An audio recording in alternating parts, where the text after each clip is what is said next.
ركزوا معايا كويس. كنت بصلي العشاء. أنا بحب أصلي العشاء سورة تبارك.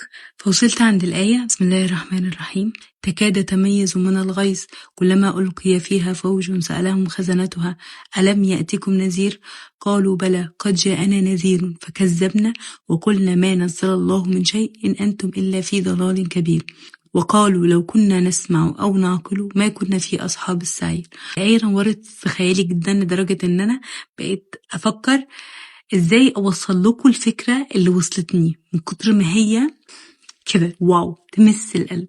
النذير ده لو احنا هنفسر الآية على التفسير الدارج، النذير ده الرسول واللي بيقول التعاليم بتاعت ربنا، بيحذر من العذاب، بيبشر بالجنة. ولكن النذير ده بيجيلنا كل يوم، بيجيلنا من نفسنا. فكرة انه ضميري اللي صاحي حرام اذي فلان، بقى بفكر في ربنا، او احس بحزن، او احس بضيق وانا بعمل حاجة معينة، او احس ان انا مش مرتاح لشخص معين. نرجت صوت الداخلي، احساسي، مشاعري دي كلها نذر من عند ربنا. ساعات بكل بساطة بنتجاهل النذر، جاهل الرسائل اللي بتجيلنا. نفس الفكرة، حاجة تغيظ لما تشوفي مثلا واحدة صاحبتك شايفاها بتعمل حاجة غلط وانتي بتنصحيها، فربنا بعتك ليه عشان تنصحيها.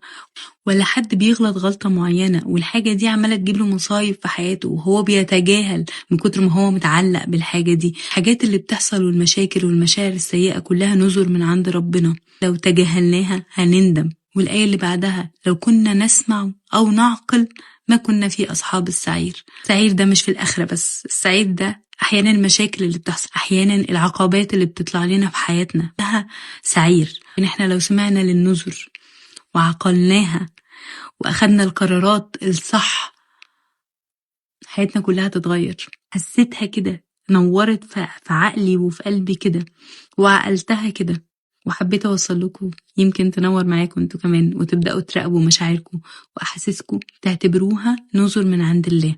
القرآن كله رسائل، مش حاجة عدت أو آية نزلت لسبب معين وخلصت مهمتها وخلاص. فكل كلمة بقراها بعتبرها رسالة ليا، وكانت دي رسالة النهاردة. تصبحوا على خير.